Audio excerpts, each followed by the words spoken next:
The long shadows of the morning sun stretched across the presidential palace in Ouagadougou. Ibrahim Traoré was reviewing the morning briefings when his aide entered with unusual urgency, carrying a sealed diplomatic envelope that bore no familiar markings. The paper felt different in his hands, heavier somehow, as if it carried more than just words. When he broke the wax seal, the contents made him pause mid-breath.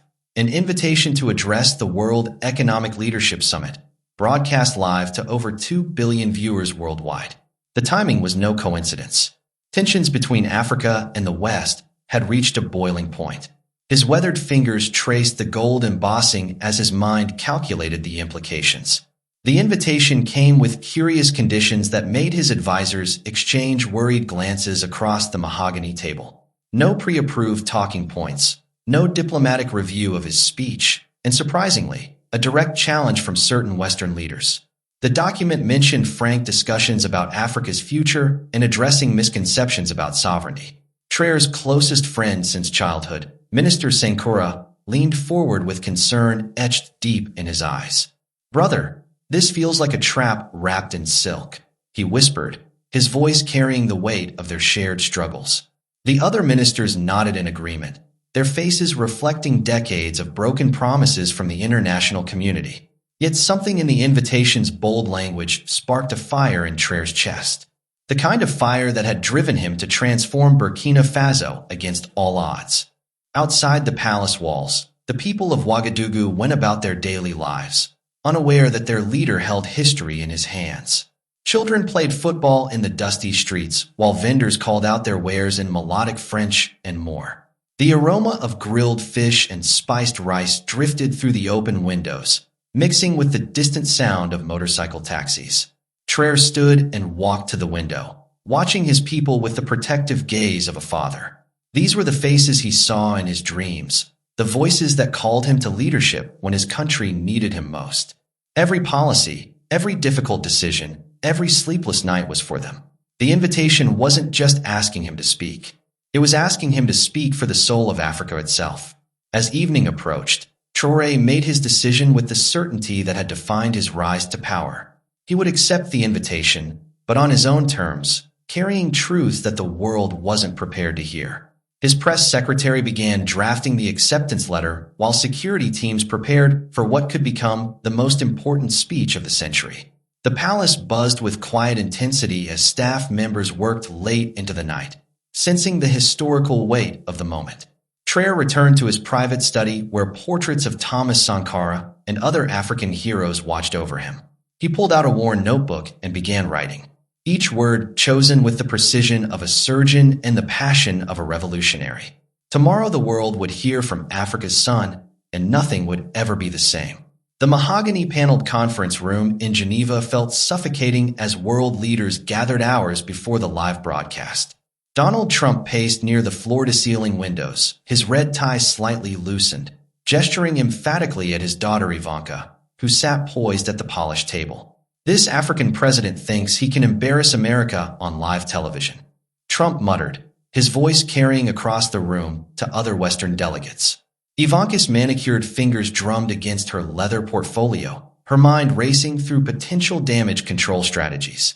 French President Macron observed from his corner seat, knowing that France's interests in West Africa hung in the balance. The German chancellor whispered urgently to her aide about mining contracts and trade agreements that could crumble with the wrong words. Outside, Swiss security forces maintained their stoic watch, while diplomatic vehicles arrived in calculated intervals. In a separate wing of the building, Ibrahim Traoré sat in quiet meditation, his weathered hands folded over documents that could reshape global power dynamics. His translator, Marie, a brilliant woman from Dakar, reviewed sensitive materials with the intensity of someone who understood the stakes.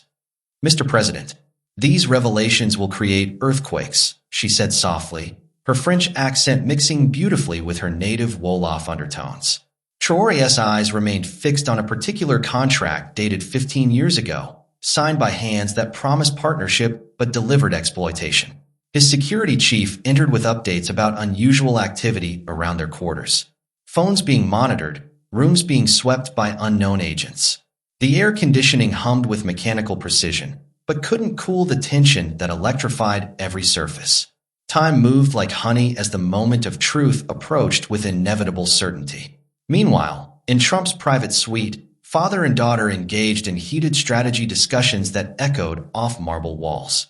"Daddy, we need to control the narrative before he even starts speaking," Ivanka insisted, her business acumen sharp as a blade, cutting through political confusion. Trump's phone buzzed incessantly with calls from American corporate executives whose African investments totaled billions of dollars. The former president's face reddened as he read message after message about potential economic fallout from whatever Traoré planned to reveal. Campaign donors, mining executives, and defense contractors all demanded immediate action to prevent what they called economic terrorism. Ivanka pulled out her tablet, showing polling data that revealed how African leadership was gaining unprecedented global support among younger demographics. The irony wasn't lost on either of them. The very people they needed for future elections were listening to voices like Traoré. As the final hour approached, both camps prepared for verbal warfare disguised as diplomatic discourse on the world's biggest stage. Traoré's team conducted last-minute reviews of evidence that had been gathered over months of careful investigation and documentation. His chief of staff, a former journalist named Aminata, cross-referenced dates and signatures with the methodical precision of someone who understood that truth required unshakable foundations. In the American camp, lawyers frantically researched international law while public relations experts drafted statements for every possible scenario their opponent might present. The building's corridors filled with the nervous energy of translators, security personnel, and media crews setting up equipment for what promised to be television history. Both sides knew that in less than 60 minutes, the world would witness a confrontation that could alter the balance of global power forever. The Geneva International Conference Center transformed into a cathedral of global attention as camera crews made final adjustments to equipment worth millions.